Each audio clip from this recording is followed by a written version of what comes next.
ஐயா வணக்கம் ஐயா. மணி சார் வணக்கம். வணக்கம் வணக்கம் ஐயா. நீங்க ஒரு நியூமராலஜி கண்டுட்டீங்க ஐயா. கண்டிப்பா. ஒரு பிறந்த தேதி இருக்குன்னா பிறந்த தேதியை கணக்கு பண்ணி நம்மளோட சுபாவம் என்ன, குணாதிசயங்கள் என்ன அப்படின்னு சுபாவமா சொல்ல முடியும். நிறைய பேர் பார்த்துட்டு இருக்காங்க. அந்த வரிசையில இப்ப என்னன்னா ஒரு பிறந்த தேதி இருந்தாலும் கூட்டு எண் அதை கால்குலேஷன் பண்ணி நம்ம வாழ்க்கை எப்படி போகுது, நம்மளோட டாரிஃப் பிளான் என்ன, நான் இதை நோக்கி நம்ம இருக்கிறோம், நம்ம எதுக்கு ஜனனம் எடுத்திருக்கோம் அப்படிங்கிற விஷயத்த நீங்க நம்ம பேசிட்டு இருந்தோம். அறிவியல் ரீதியா நம்ம நேயர்களுக்கு சொல்லலாம்னு இருந்தோம். அதை பத்தி நம்ம பேசலாங்க ஐயா. சிறப்பாக சொல்லி. கண்டிப்பா. பிறந்த தேதி, கூட்டு தேதி, நம்ம ஏதோ இதை நியூமராலஜின்னு ஒதுக்கிட முடியாது. இதுக்கு பேர் நியூமராலஜி, இதுக்கு பேர் பாத். கண்டிப்பா. அப்படின்னா என்னது? உங்களுடைய விதி, உங்களுடைய பாதை எதை நோக்கி செல்கிறதுங்கிறத தேதி 100% சொல்லும். தேதிக்கு அவ்வளவு பலம் இருக்கு. பிறந்த தேதிக்கு நீங்க உங்க என்ன தேதியில பிறந்திருக்கிறீங்களோ அதன்படி உங்க லைஃப் ஸ்டைல் இருக்கிறத நீங்க 100% உணர முடியும். உங்களுடைய பிறந்த தேதியை கூட்டுனா மொத்தம் என்ன வருதோ அந்த நம்பர் உங்களுடைய வாழ்க்கையினுடைய பாதை, லைஃப் ஜேர்னி, அதை அழகா சொல்லும். தேதி என்ன சொல்லுதுன்னா உங்களோட எண்ண ஓட்டங்கள், நீங்க யாரு, உங்களுக்கு என்ன உணவு பிடிக்கும், நீங்க எப்படி இருக்க போறீங்க, சொசைட்டில நீங்க எப்படி வாழ போறீங்கிறது பிறந்த தேதி சொல்லும். இதையெல்லாம் வச்சுக்கிட்டு நான் என்னுடைய குடும்பத்தாரோட, சமுதாயத்தோட, புகழோட, பெருமையோட, தெய்வீகத்தோட, நிறைய ஒரு லக்ஸுரி லைஃபோ, லைஃப் லாங் எப்படி அந்த பாதையை தேர்ந்தெடுத்து நான் வாழ்றேங்கிறது கூட்டு தேதி சொல்லும். இவ்வளவு விஷயம் இருக்கு மணி சார். சார், ஜோதிடம்ங்கிறது ஒரு மகா பொக்கிஷம். நம்ம அதை சாதாரணமா பார்க்குறோம். நிறைய பேர் அது ஒரு மூட நம்பிக்கை அது இதுன்னெல்லாம் சொல்லும்போது அது வருத்தமா இருக்கும். ஏன்னா அவங்களுக்கு தெரிஞ்ச பார்வை அவ்வளவுதான். நம்ம இதுலயே இருக்கிறதுனால நம்ம இது எவ்வளவோ விஷயங்களை நம்ம அனலைஸ் பண்ணி சொல்லிக்கிட்டு இருக்கிறோம். அதனால நம்ம தலையெழுத்தை மாத்திர ஆள் கிடையாது, உங்க தலையெழுத்து இதுன்னு சொல்ற ஆள். அப்போ இந்த மாதிரி இருக்கும்போது நீங்க இதை செய்யும் போது உங்களோட பிரச்சனையினோட வீரியத்தை குறைக்கலாம், டிஸ்டர்ப்ல இருந்து நீங்க வெளியில வரலாம். அப்போ ஒரு மனுஷன் வாழும்போது ஒரு லைஃப்ல ரிலாக்ஸ் கிடைச்சாலே வெற்றின்னு நான் நினைக்கிறேன். அப்பா இப்ப கொஞ்சம் பரவாயில்ல அப்படின்னு சொன்னாலே அதுவே பெரிய ஆறுதல் வார்த்தை. இப்படிதான் நான் ஜோதிடத்தை நான் கண்ணோட்டம் பார்க்குறேன். நான் பெரிய மந்திரவாதி, ஜாம்பவான், அப்படி பண்ணலாம், அதெல்லாம் இல்லைங்க. நானும் ஒரு சாதாரண மனிதர். அஸ்ட்ராலஜியை தெரிஞ்சு வச்சிருக்கிறேங்கிறத விட புரிஞ்சு வச்சிருக்கிறேன். கண்டிப்பா. அதை எப்படி நம்ம சொல்லலாம், மக்களுக்கு கொண்டு போய் சேர்த்தலாம் அப்படிங்கிறதா நம்ம மித்ரா டிவியினுடைய மிகப்பெரிய நோக்கம். அதனாலதான் நீங்க என்கிட்ட ஜாதகம் பார்த்தாதான் சொல்லுவேன், நீங்க என்கிட்ட கன்சல்டிங் எடுத்தாதான் சொல்லுவேன்னு அப்படி சொல்றதே இல்லை. பொதுவாகவே சொல்ற பரிகாரங்கள் நிறைய பேர்த்துக்கு பலிக்குதுங்க. நிறைய பேர் மெசேஜ் பண்றாங்க, கூப்பிட்டு சொல்றாங்க, நீங்க சொன்ன பரிகாரத்துல எனக்கு நிறைய பலன் கிடைச்சிருக்குன்னு சொல்றாங்க. எனக்கு அதுவே போதும், நிறைவு அப்படிங்கிறத என்னுடைய இதா சொல்றேன். இப்போ நம்ம சப்ஜெக்டுக்கு வருவோம். எண் கணிதத்துல, நியூமராலஜில நீங்க பிறந்த தேதின்னு ஒண்ணு இருக்கும். நம்ம எல்லா தேதியும் பேசணும்னா தனி எபிசோடு தான் பண்ணணும். இது ஜென்ரலா பேசுவோம். அப்ப பிறந்த தேதின்னு ஒருத்தருக்கு, உதாரணமா ஒருத்தர் 4ஆம் எண்ணில் பிறந்திருக்காரு.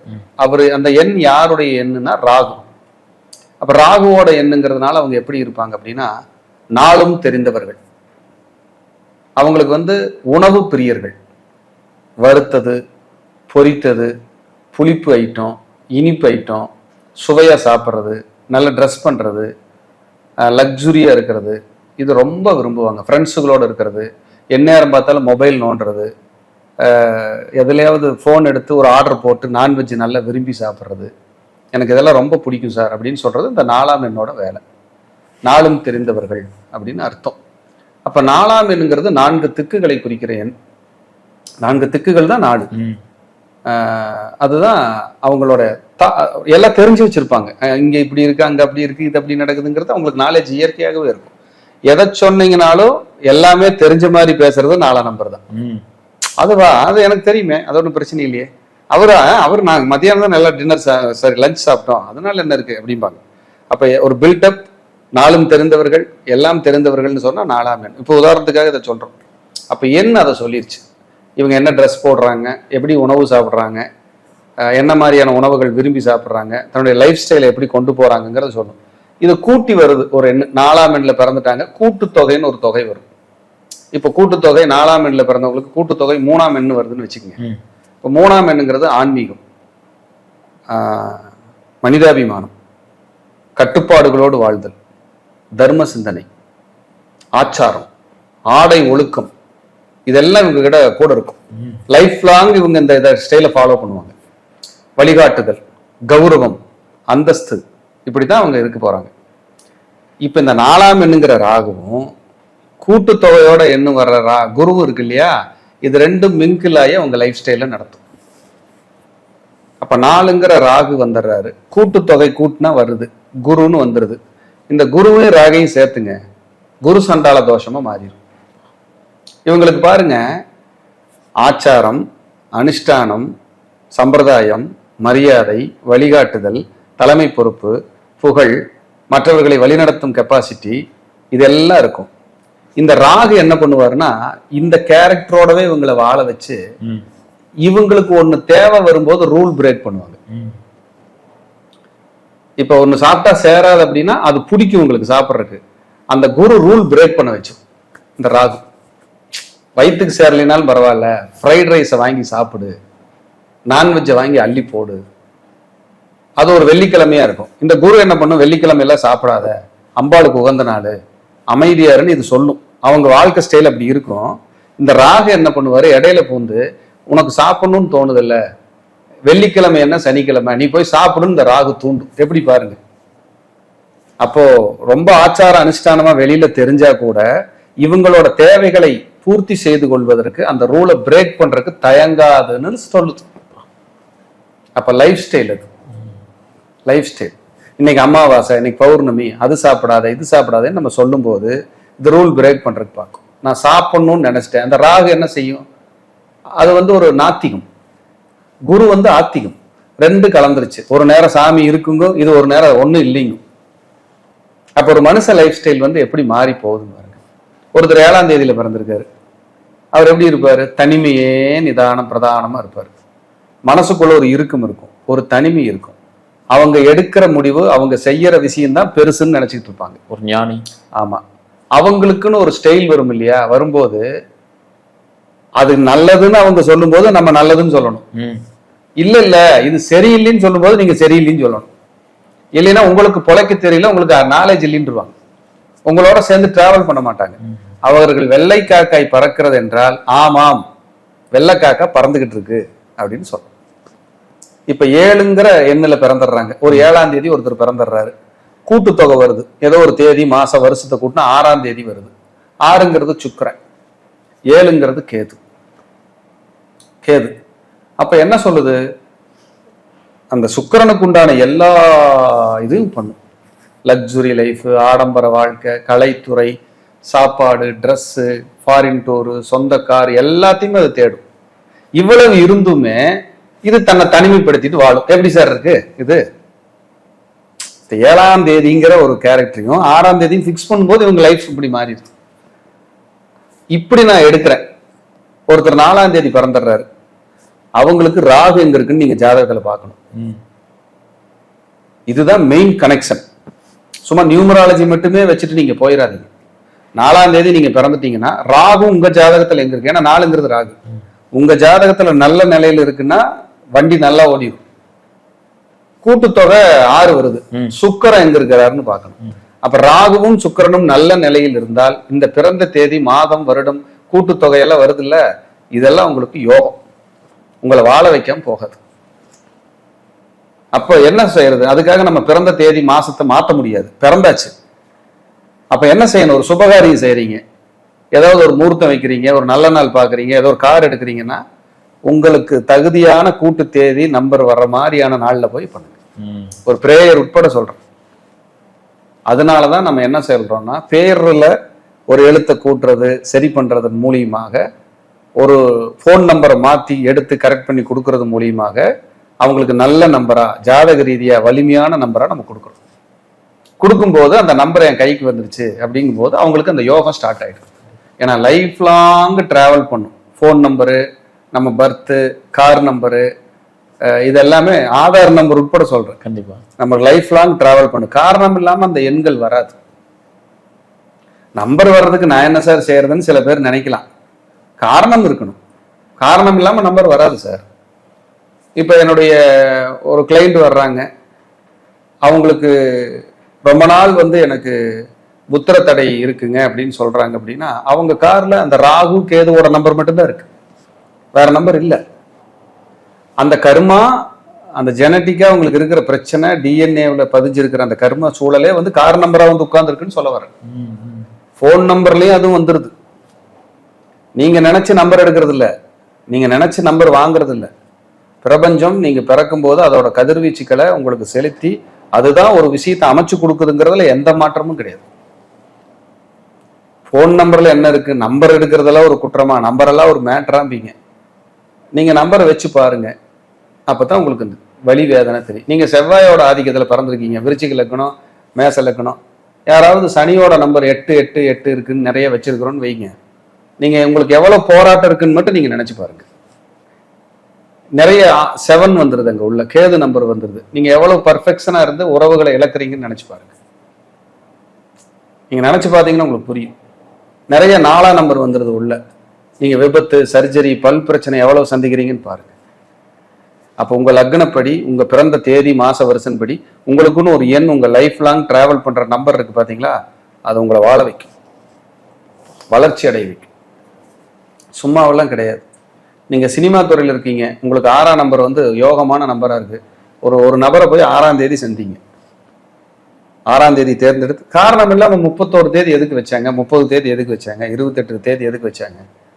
அது நம்ம நாட்களை பிரிப்பதற்கு சௌகரியமாக இருந்தாலும் பிரபஞ்சம் என்று அந்த நம்பரை கொடுத்துருக்கு, கொடுக்காம இல்லை. இப்படி அந்த எண்கள் ஒரு மனித வாழ்க்கையில மிகப்பெரிய பங்களிப்பு கொடுக்குது. அதுல எந்த மாற்றம் இல்லை. சும்மாவா சார் சொல்றாங்க 48 நாள் விரதம் இருங்க, 108 நாள் விரதம் இருங்க, 108 முறை மந்திரம் சொல்லுங்க, 54 முறை மந்திரம் சொல்லுங்க, 6 எழுத்து மந்திரம், 5 எழுத்து மந்திரம், 8 எழுத்து மந்திரம். ஏன் 8 6 மென்ஷன் பண்றாங்க? அந்த நம்பர்ஸ்க்கு வந்து அவ்வளவு பவர் இருக்கு, அவ்வளவு வலிமை இருக்குன்னு சொல்றேன். நான் உணர்ந்தது சார். கண்டிப்பா. இப்ப ஒருத்தர் 4ஆம் தேதி பிறந்திருக்காரு, என் நண்பர் ஒருத்தர் வந்தாரு. நீங்க எப்பவுமே பத்ரகாளி வழிபாடு ரெகுலரா எடுத்துக்கங்க, ருத்ரன் வழிபாடு ரெகுலரா எடுத்துக்கங்க, சரபேஸ்வரரை. அவர் சொல்றாரு, நான் கும்பிட ரொம்ப நல்லா இருக்கு சார்ங்கிறாரு. ஒருத்தர் 6ஆம் தேதி பிறந்திருக்காரு, நல்ல அலங்காரமான அம்மன் வழிபாடு பண்ணுங்க. நீங்க எப்ப கோயிலுக்கு போனாலும் நெய் வாங்கி கொடுங்க, ஸ்ரீரங்கம் வருஷத்துக்கு ஒரு தடவை போயிட்டு வாங்க. இதை சொல்லும்போது அவர் நல்லா இருக்கு சாருங்கிறாரு. நிறைய 8ஆம் தேதி பிறந்திருக்காங்க, நிறைய சர்வீஸ் பண்ணுங்கன்னு சொல்றேன், இல்லாதவங்களுக்கு ஹெல்ப் பண்ணுங்கன்னு சொல்றேன், நிறைய தான தர்மம் பண்ணுங்கன்னு சொல்றேன். சார் உண்மையிலேயே அப்படி பண்ணும்போது நான் நல்லா இருக்கேன் சார், எனக்கு பிரச்சனை குறையுது சார். இல்லை, முதியோர் இல்லத்துக்கு, அனாதை ஆசிரமங்களுக்கு, ஒரு ஆசிரமங்களுக்கு, 4ஆம் தேதி பிறந்தவங்களுக்கு, வாயில்லா ஜீவன்களுக்கு உணவு கொடுக்க அவங்க கர்மா ரெடியூஸ் ஆகிறத பாக்குறாங்க. நிறைய நாய்க்கு சாப்பாடு போடுறாங்க, கோசாலைக்கு போய் தீவனம் கொடுக்குறாங்க, காகத்துக்கு காலையில சாதம் வைக்கிறாங்க. எவ்வளவு பெரிய பலம் இது! அப்ப எண்கள் அப்படிங்கிறது சாதாரண விஷயம் இல்லை. நம்ம சரீரத்தோட கலந்த மிகப்பெரிய ஆற்றல், மிகப்பெரிய சக்தி அப்படிங்கிறதுல எந்த மாற்றமும் கிடையாது. அப்ப எண்களை நீங்கள் சரியாக பயன்படுத்தினால் உங்கள் வாழ்க்கையில் நிச்சயமாக ரணம் இல்லாமல் அன்போடு மகிழ்ச்சியோடு வாழ உங்களை கையை பிடித்து அழைத்து கொண்டு நல்பாதையை காட்டுகிறது என்றால் அதுக்கு மிகையே இல்லை என்பதை சொல்லிக்கொண்டு, இது உங்க ஜாதகத்திலேயே அமைப்பு இருக்கணும், எண்களும் சேரும்போது உங்க லைஃப் ரொம்ப நல்லா இருக்குன்னு சொல்லி என்னோட ஆய்வை முடிக்கிறேன். நன்றி, வணக்கம், வாழ்க வளர்க. ஐயா வணக்கம். ஐயா மணி சார் வணக்கம். வணக்கம் ஐயா. கும்பாபிஷேகம் அருள்மிகு மகாசக்தி குபேர வாராகி அம்மனோட கும்பாபிஷேகம் நடக்கிறதுக்கு செப்டம்பர் 17ஆம் தேதி. கிட்டத்தட்ட மிகப்பெரிய ஒரு கால்ஸ் வந்துகிட்டே இருக்குங்கய்யா. நாங்களும் நிறைய பங்களிப்பு கொடுக்கணும்னு நேர்கள் நிறைய பேருக்கு கோரிக்கை வச்சிருந்தாங்க. நீங்க அதை பத்தி கொஞ்சம் சொல்லுங்க. நிறைய கொடுத்துக்கிட்டு இருக்காங்க ஐயா. கண்டிப்பாங்க. மித்ரா டிவி, பக்தி யுகம், எல்லா அன்பர்களுக்கும், மந்த்ரா டிவி எல்லா அன்பர்களுக்கும் மற்றும் தமிழகத்தில் இருக்கிற அத்தனை அன்பர்களையும் இருகரம் கூப்பி கும்பாபிஷேகத்துக்கு வருக வருக என வரவேற்கிறேன். இதுல வந்துங்க செப்டம்பர் 17 மதுரை மீனாட்சி அம்மன் கோயிலுடைய கும்பாபிஷேகம் நடக்கிற அன்னைக்கு மகாசக்தி குபேர வாராகி அம்மனுடைய ஆலய கும்பாபிஷேகம் பிரம்மாண்டமா நடக்கிறக்கிய. பிரம்மாண்டமா அதை என்னுடைய அன்பு மாணவர்னு சொல்லலாம், என்னுடைய நண்பர்னு சொல்லலாம், எங்க குடும்ப உறுப்பினர்னு சொல்லலாம். அப்படிப்பட்ட ஒரு ஏழை மாணவர் அவருக்கு வாராகி அனுகிரகம் செய்து இந்த ஆலயத்தை ரொம்ப சிரமத்தின் அடிப்படையில பொதுமக்களுடைய ஒத்துழைப்புல வந்த டொனேஷன்ல அந்த ஆலயத்தை உருவாக்கியிருக்காரு. மெல்ல மெல்ல மெல்ல மெல்ல மெல்ல உருவாக்கி இன்னைக்கு கும்பாபிஷேகத்துக்கு வந்துருச்சு. செப்டம்பர் 17 இன்னொரு 40 நாள் இருக்கு. இந்த வீடியோ பண்ற நாள்ல இருந்து ஒரு 40 டேஸ் இருக்குன்னு இந்த கும்பாபிஷேகத்துக்கு நிறைய பேர் பொருளுதவி நிதியுதவி செஞ்சிருக்காங்க, செய்யறதுக்காக சொல்லியிருக்காங்க. அவங்க எல்லாருக்குமே இந்த நேரத்துல நான் நன்றி சொல்ல கடமைப்பட்டிருக்கிறேன். உண்மையிலேயே உங்களுடைய ஒத்துழைப்பு இல்லைன்னா இது நடக்கிறதுக்கு வாய்ப்பே இல்லை அப்படிங்கிறத நான் மானசீகமா சொல்லிக்கிறேன். மகாசக்தி குபேர வாராகி அம்மன் 6.25 அடி உயரங்கய்யா, 8 திருக்கரங்களோட இருக்காங்கய்யா. அவங்களுக்கு இந்த கும்பாபிஷேகம் ஐயா கிட்டத்தட்ட ஒரு மிகப்பெரிய பல ஆயிரம் மக்கள் அந்த இடத்துக்கு வர்றாங்க, கூடுறாங்க அப்படிங்கிறதான் இதுல ஒரு ஆச்சரிய விஷயமா நான் பார்க்குறேன். அந்த இடங்கய்யா வடக்கு நோக்கி அம்மன். இன்னைக்கு சொல்ற இது வார்த்தைக்காக சொல்லலை, அங்க வந்தவங்களுக்கு உணர்வாங்க, தெரியும். அந்த இடத்துக்கு வந்து நீங்க வழிபட்டுட்டு போகும்போது உங்க லைஃப் மாறும். அந்த வாராகியினுடைய ஆசிகள் உங்களுக்கு கிடைக்கும். தேய்பிறை பஞ்சமி, வளர்பிறை பஞ்சமி இரண்டும் விமர்சையாக ஹோமங்களோடு அன்னதானத்தோடு நடைபெற்று கொண்டிருக்கிறது.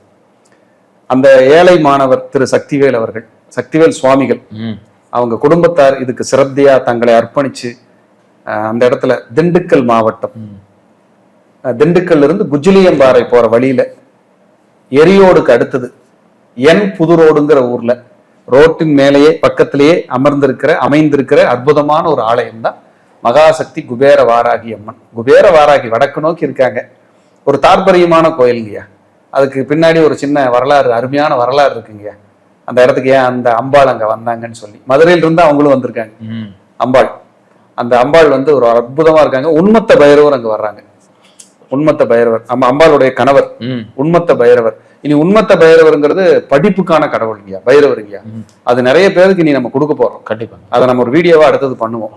இந்த கும்பாபிஷேக விழாவிற்கு செப்டம்பர் 17, 2026 வியாழக்கிழமை காலை 10:45 இருந்து 10:45 இருந்து 11:10 கும்பாபிஷேகம். கும்ப கலசத்துல தீர்த்தம் விடுறோம். நிறைய காசி தீர்த்தம், ராமேஸ்வர தீர்த்தம், கைலாஸ் தீர்த்தம், கிட்டத்தட்ட ஒரு 11 தீர்த்தங்கள் அங்க வர வைக்கப்பட்டிருக்குங்க. வந்திருக்கு. காசி போய் அடியேனே எடுத்துட்டு வந்தேன். அடியேனே போய் தான் காசியில எடுத்துட்டு வந்தேன். போய் எடுத்துட்டு வந்து எங்க நண்பர்கள் நாங்க எல்லாம் போய் தான் குழுவா குடும்பத்தோட போய் தான் நாங்க எடுத்துட்டு வந்தோம். எடுத்துட்டு வந்து அம்பாளுக்காக நாங்க கொடுத்துருக்குறோம். ராமேஸ்வரம் போய் நாங்க எடுத்துட்டு வந்தோம். எடுத்துட்டு வந்து கொடுத்துருக்குறேன். இதுவே எனக்கு ஒரு பெரிய கைங்கரியமா நான் நினைக்கிறேன். இதுல என்ன இதுன்னா உங்க எல்லாருமே கும்பாபிஷேகத்துக்கு வர வைக்க. கண்டிப்பா நீங்க எல்லாரும் வாங்க. இப்பவே நிறைய பங்களிப்பு இருக்கு நிறைய. இன்னும் வந்து நான் என்ன சொல்றேன்னா, கும்பாபிஷேகத்துக்கு நாங்களும் ஏதாவது பங்களிப்பு பண்ணலாமா அப்படின்னு சொல்லி அவங்களுக்கு மைண்ட்ல இருக்கும். நிச்சயமா பண்ணலாம். ஹோமங்கள் இருக்கு, அன்னதானம் இருக்கு, நிறைய வந்து அந்த பேக் போட்டு கொடுக்குறாங்க, அந்த இது பிரசாதம் சொல்றாங்க. கும்பாபிஷேகத்துக்கு நிறைய செலவுகள் இருக்கு. இவ்வளவு அந்த ஆலயத்தில் இருக்கு. ஏன்னா இது வந்து ஒரு பெரிய குடும்பம், அவங்க பெரிய வசதி உள்ளவங்க கட்டல. ஒரு ஏழை மாணவர் திரு சக்திவேல் சுவாமிகள், அவர் வந்து ரொம்ப, நீங்க அவரை போய் பார்த்தீங்கன்னாலே தெரியும் என்னடா இப்படி இருக்கிறாரு, எப்படி இதை பண்ணாங்கன்னு சொல்லுவாங்க. அதுல கடவுளால வராகியினுடைய புண்ணியத்துல எனக்கு ஒரு கைங்கரியம் கிடைச்சது, பங்களிப்பு கிடைச்சது. நாமளும் அதை பங்கெடுத்து இந்த கும்பாபிஷேகத்துக்கு என்னென்ன பணிகள், திருப்பணிகளுக்கு நம்மளால முடிஞ்ச கைங்கரியங்கள் என்ன செய்ய முடியுமோ உடல் உழைப்பு எல்லாம் போட்டுக்கிட்டு இருக்கிறோம். இன்னும் அந்த கும்பாபிஷேகத்துல அடியன் ஒரு வாரத்துக்கு முன்னாடியே போறேங்க. 6 கால பூஜை நடக்குது. கும்பாபிஷேகம் வெகு விமர்சையா நடக்குது. எல்லாம் அம்பாளுடைய ஆசி தான், நம்ம கையில எதுவுமே இல்லைங்க. இந்த கும்பாபிஷேகத்திற்காக நீங்கள் பொருளுதவி, நிதி உதவி எது அளிக்கணும் அப்படின்னாலும் கீழே டிஸ்கிரிப்ஷன்ல அவங்களோட ட்ரஸ்ட் அக்கௌண்ட் நம்பரும் ஜிபே நம்பரும் இருக்கும், கான்டாக்ட் நம்பரும் இருக்கும். நீங்க கான்டாக்ட் பண்ணி உங்களால முடிஞ்ச கைங்கரியங்களை, ஏன்னா வாராகி கைங்கரியத்துக்கு நீங்க பங்கெடுக்கிறது அவ்வளவு சிறப்பு. ஏன்னா நிறைய பேர்த்துக்கு கடன், எதிரி, சூன்ய தோஷம், நெருக்கடி, மாதிரி நிறைய நம்ம பார்த்திருப்போம். ஒரு வாய்ப்பா எடுத்துக்கலாம் இது. அதனாலதான் சொல்றேன், இது வந்து வாய்ப்பா எடுத்துக்கிட்டு நீங்க பங்களிக்கலாம். கண்டிப்பா அப்படி பங்களிப்பு செய்யும் போது அந்த அன்னையின் பேரருள் உங்களுக்கும் உங்கள் குடும்பத்தாருக்கும் நிச்சயமாக பரிபூர்ணமாக கிடைக்கட்டும் சொல்லி உங்க எல்லாத்தையும் கும்பாபிஷேகத்துல அடியேனும் சந்திக்கிறேன். எல்லாரும் வாங்க, கும்பாபிஷேகத்துல மீட் பண்ணுவோம். மாபெரும் அன்னதானம் காலையில 9 மணியிலிருந்து ஈவினிங் வரைக்கும் இருக்கும். நிறைய பல ஆயிரம் பேர் வருவாங்கன்னு எதிர்பார்க்குறோங்கய்யா. நிறைய பேர் டொனேஷன், ஃபுட்டுக்கு எல்லாத்துக்குமே கைங்கரியத்துக்கு ஏற்றுக்கிட்டு இருக்காங்க. நீங்களும் செய்யுங்க. உங்க எல்லாரையும் நானும் ஆலயத்தில் சந்திக்கிறேன். ரொம்ப சந்தோஷம். நன்றி, வணக்கம், வாழ்க வளம்.